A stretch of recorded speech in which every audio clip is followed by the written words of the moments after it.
com a ministra da Secretaria de Relações Institucionais, a ministra Gleisi Hoffmann. Ministra, muito obrigada por nos atender, por participar aqui conosco do UOL News. A senhora me ouve bem? Ouço sim, Raquel. Prazer estar aqui com vocês, com você, com o Leonardo, com a Carla. Muito legal. O prazer é nosso, ministra. Ministra, eu queria começar a nossa entrevista pelo tema que eu acho que é mais relevante para o país. A oposição está ameaçando obstruir a pauta do Congresso Nacional por conta do tema da anistia. E o governo tem pautas importantes para tratar, pautas concretas que podem ficar paradas. Eu queria que a senhora explicasse para as pessoas que estão nos acompanhando que projetos são esses e o que ameaça ficar parado enquanto a oposição se recusa a fazer votações. Eu não sei se a oposição vai conseguir sozinha obstruir. Quando eu falo oposição, o PL, ou se consegue outros partidos nesse movimento de oposição e pela anistia do Bolsonaro obstruir a pauta. É muito ruim e fica muito feio para quem pede a obstrução, porque coloca Bolsonaro à frente dos interesses do país e do povo brasileiro. Nós, por exemplo, temos sim projetos importantes. A gente enviou na semana passada, foi até um evento que o presidente fez aqui no Palácio do Planalto, com os presidentes da Câmara, do Senado, com os líderes, apresentando para enviar o projeto de lei que concede a isenção do imposto de renda para quem ganha até R$5 mil. Isso tem um impacto muito grande na vida do povo trabalhador brasileiro. E é algo que o pessoal está esperando, é um compromisso que o presidente Lula tem, e isso é uma matéria relevante para o Congresso Nacional. Assim como é relevante também a medida provisória do crédito privado consignado, que também vai ajudar aí nessa questão da renda, do endividamento da população. Isso para citar duas matérias recentes, mas que têm grande impacto na vida do povo. Então, fazer uma obstrução por conta do Bolsonaro, eu acho que passa um recado para as pessoas, para a população, muito ruim dessa movimentação da oposição. Ministra, boa tarde, obrigado pela presença aqui no All News. Desculpa, Raquel. Não, eu só ia frisar a frase da ministra, que ela disse: quem pede obstrução coloca Bolsonaro à frente dos interesses do povo brasileiro. É exatamente isso. Léo. Boa tarde, novamente, obrigado pela presença. Caso o projeto de anistia passe no Congresso Nacional, e até eu queria ouvir a avaliação da senhora a respeito das chances disso acontecer, o presidente Lula vai exercer seu poder de veto? Olha, Sakamoto, eu não vou falar em hipótese, né? Vou falar da realidade que nós temos hoje. Eu acho que seria muito ruim para o Congresso Nacional votar um projeto de anistia. Muito ruim, porque seria uma afronta ao Supremo Tribunal Federal. Nós acabamos de ter uma decisão do Supremo de aceitar a denúncia da Procuradoria-Geral da República sobre 8 pessoas que estiveram envolvidas num processo de golpe de Estado. Esse processo de golpe de Estado culminou com o 8 de janeiro, que foi o último ato, a derradeira tentativa. Porque o que eles queriam com esse 8 de janeiro? Com essa depredação, com a afronta à Praça dos Três Poderes? Causar uma necessidade de ter uma garantia de lei e ordem e assumirem os comandantes militares, que eram comandantes, inclusive, que tinham sido nomeados pelo Lula por anterioridade, e não os que o presidente queria indicar. Lembra que o Bolsonaro disse, não, eu até ajudei a indicar porque eram os de anterioridade, que eram mais ligados a esse time bolsonarista. Com uma GLO, obviamente, esse pessoal estaria no poder e poderia realmente não deixar mais o presidente Lula governar. Então a gente tem que ver essa questão da Praça de 8 de Janeiro como o último ato derradeiro de um processo de golpe. Por que eu estou dizendo isso? Porque o projeto de anistia que está no Congresso Nacional, que está na Câmara dos Deputados, é um projeto que ele anistia atos a partir de outubro, logo após as eleições, até a sanção da lei. Então, o que eu quero dizer com isso? Ele pega também as ações eleitorais, ele pega as ações de outras pessoas que não só as da Praça de 8 de Janeiro.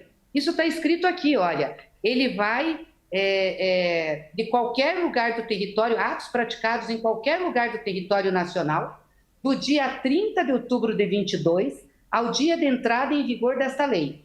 A anistia de que trata o caput compreende crimes políticos ou com estes conexos eleitorais.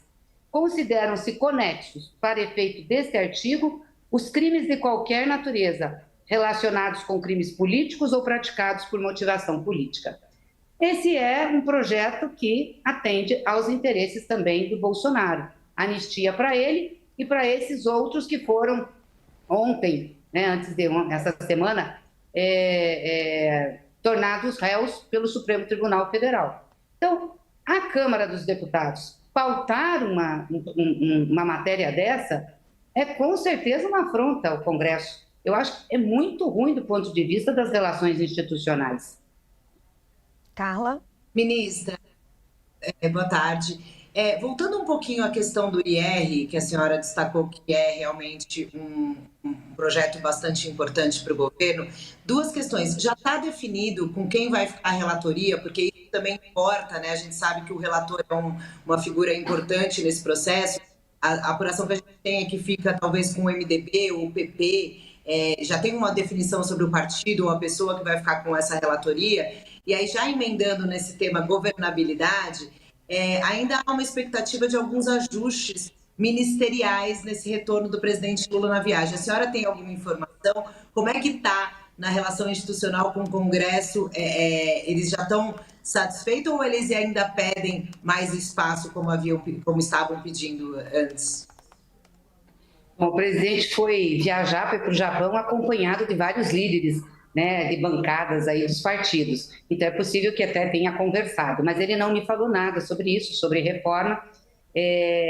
Sabia lá atrás que ele queria fazer ainda algumas mudanças, mas isso cabe a ele agora quando ele voltar. Então, com certeza, no retorno dele, se ele achar ainda que tem que fazer as mudanças, se quiser fazer, ele que vai aí iniciar esse processo, né, ou reiniciar esse processo. Em relação ao imposto de renda, nós não temos ainda definição de relatoria. É o presidente da Casa que designa. Nós não conversamos ainda com o presidente Hugo Mota, que também está na viagem junto com o presidente Lula. Então, nós temos que esperar ele voltar essa semana. Na segunda-feira, eu tenho uma reunião com os líderes de governo na Câmara, no Senado e no Congresso, para a gente preparar um pouco a semana. E uma das pautas é exatamente essa.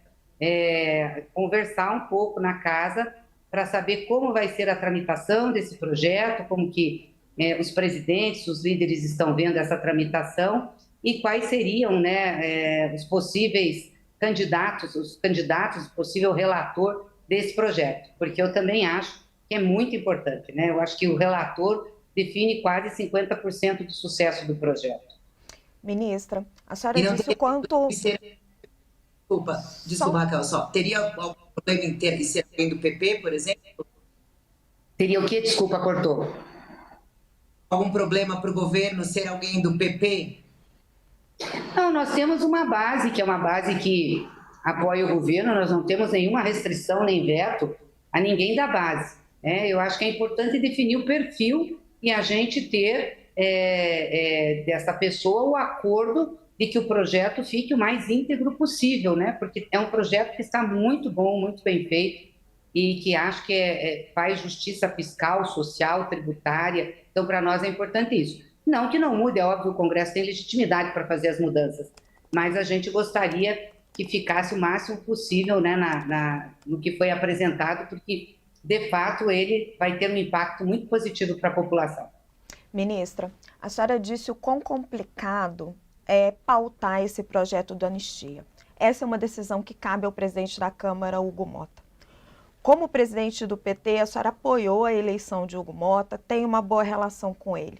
Eu queria saber o que ele disse para a senhora lá atrás sobre esse projeto da anistia, para conseguir o apoio do partido.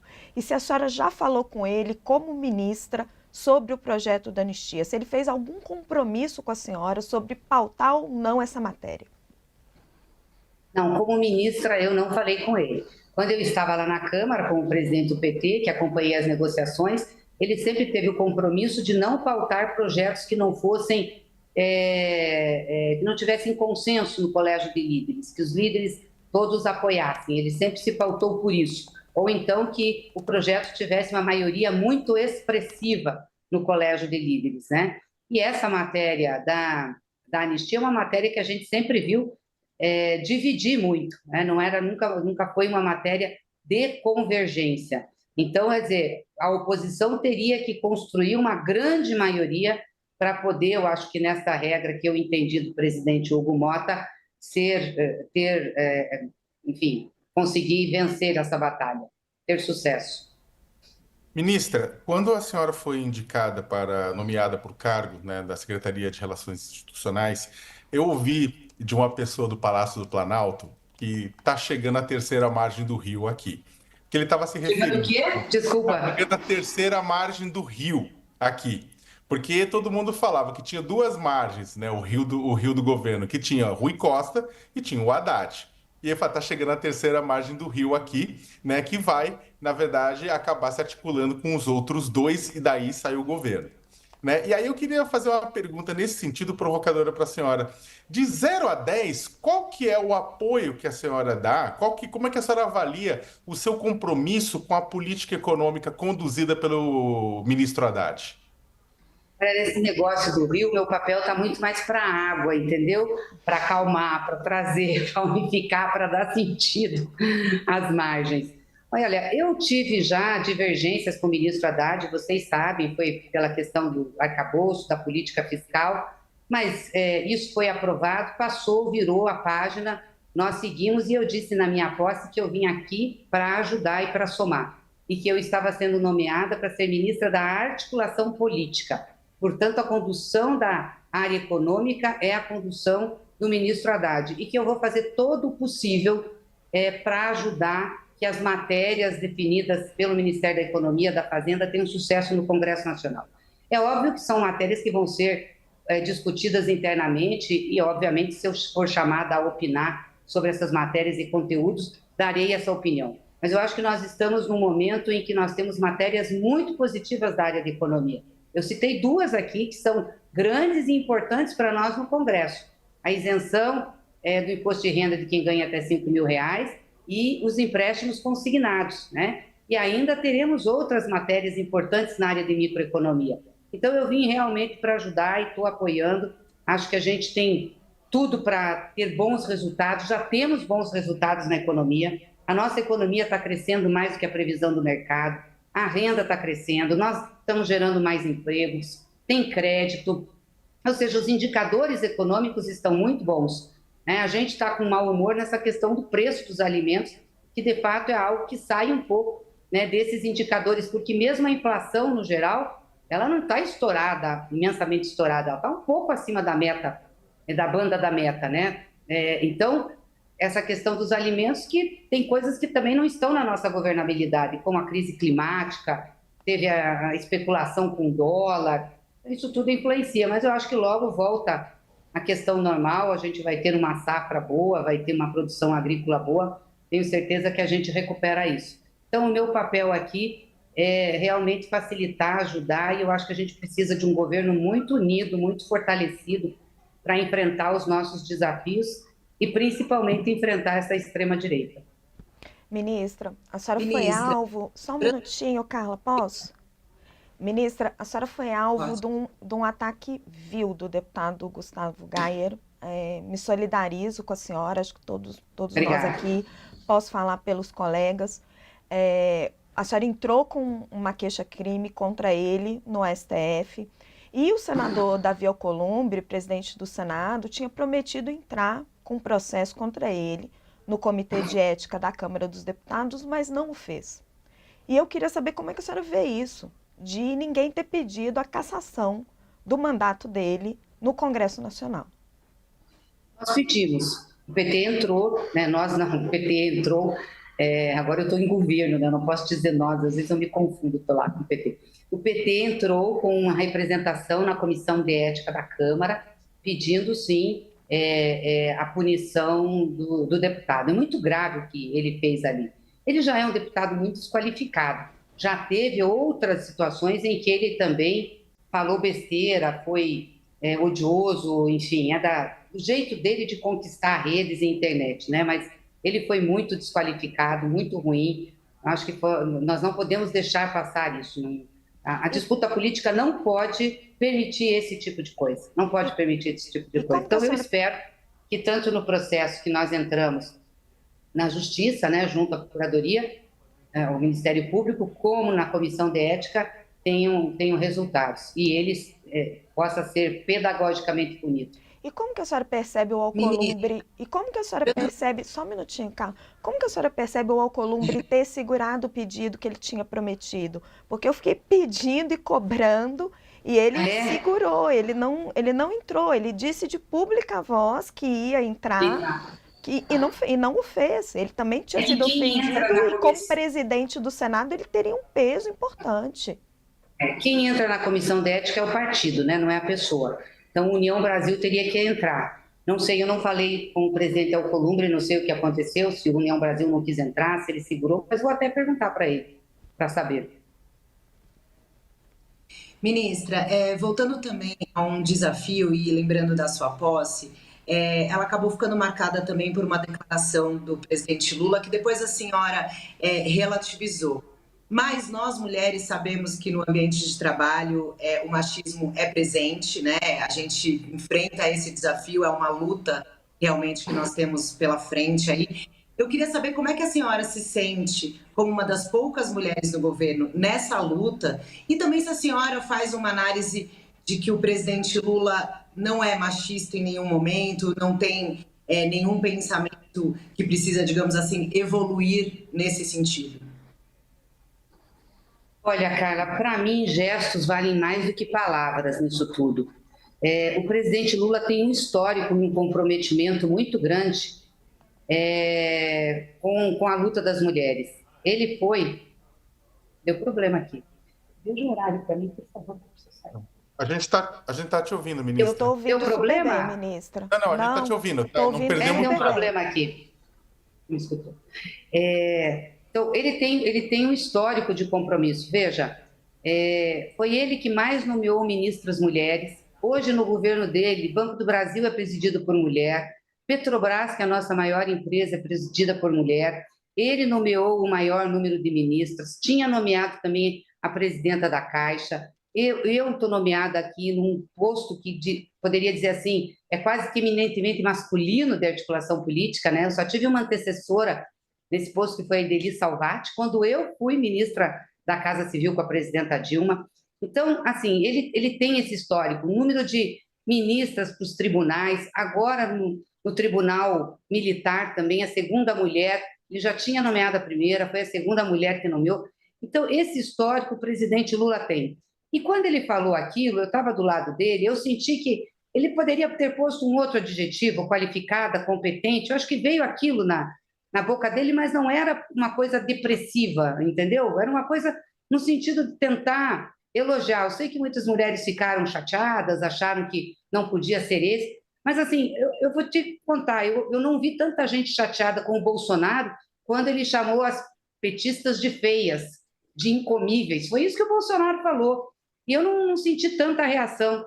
Então, às vezes, a gente tende a ter uma reação muito grande sobre uma determinada fala, que necessariamente não é uma fala misógina. Talvez ela, no contexto, pode ter esse impacto, mas não é uma fala nesse sentido. E naquele momento, eu estava ali perto, eu vi, presidente, que não era esse o sentido da fala. Mas, obviamente, que ensejou, né, a fazer essas interpretações e a esse absurdo, esse deputado desqualificado. Isso sim, eu acho que a gente tem que ficar muito indignada e ir para cima com ações e não deixar que isso se dissemine, né? Porque infelizmente com a extrema-direita tem de ser disseminado, porque isso realmente é de fato muito ofensivo. Ministra, Mas, ministra, espera aí, Carla, que o nosso tempo está acabando. Eu vou passar a palavra para o Léo, para ele fazer uma pergunta. Ele marcou a entrevista, deixa ele perguntar agora. Aí, em seguida, a gente amarra que a assessoria da Gleice está pedindo para encerrar. Léo.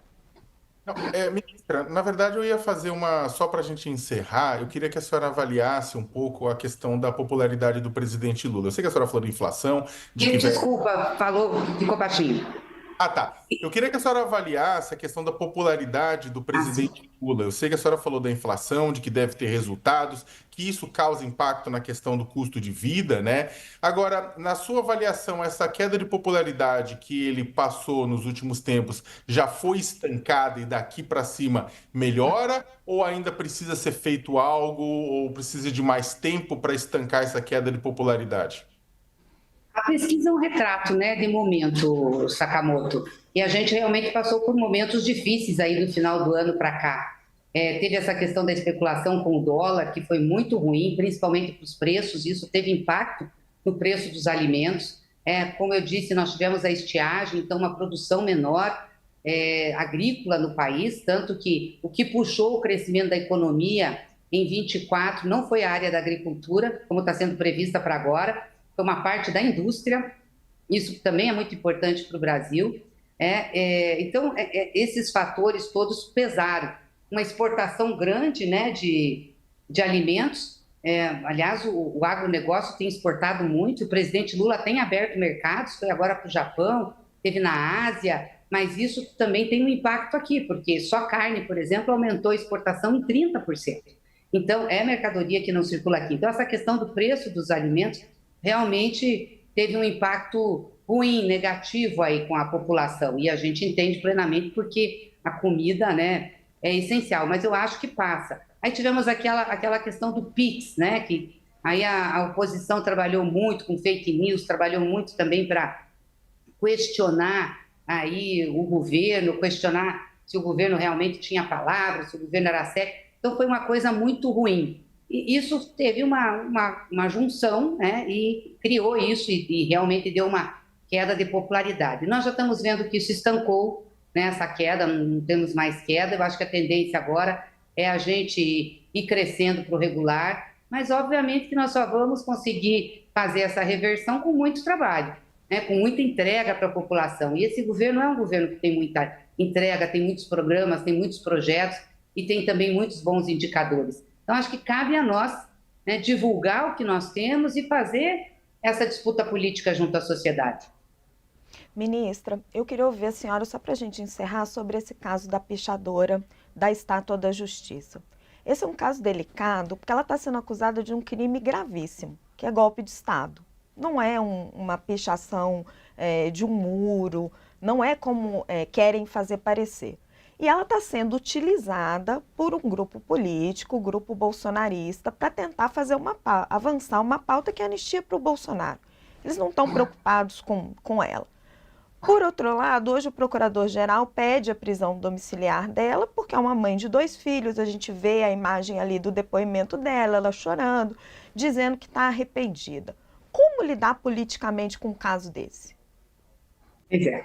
Não, primeiro é só importante dizer que em crimes coletivos como esse do 8 de janeiro, você não tem como individualizar as penas, você concorre tudo para o mesmo tipo penal. É como se tivesse um linchamento, Raquel.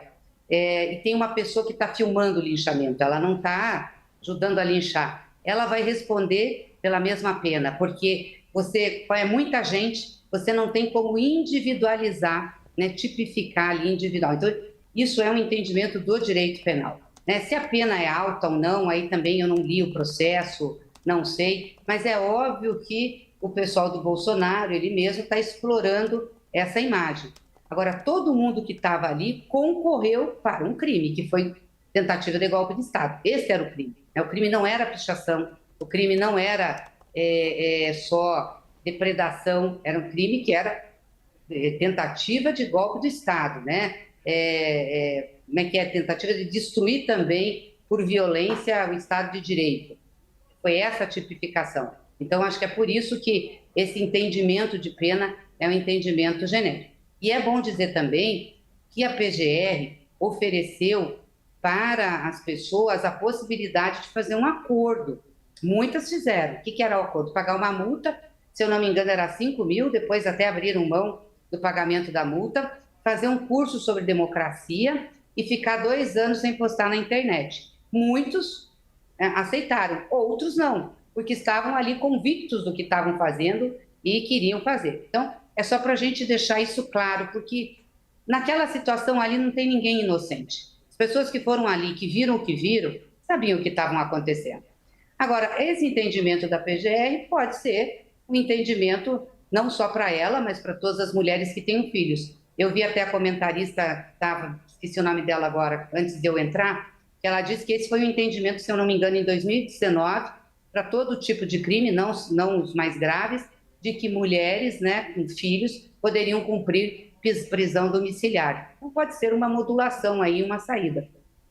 Ministra Gleisi Hoffmann, sei que seu tempo está apertado, nos perdoe, que eram muitas dúvidas. Muito obrigada pela entrevista aqui ao All News. Agradeço em meu nome, em nome do Léo, da Carla Araújo e de quem está nos assistindo. Eu que agradeço, Raquel, Leonardo, também a Carla. Obrigada e obrigada a todos que nos acompanharam aí na entrevista. Obrigado.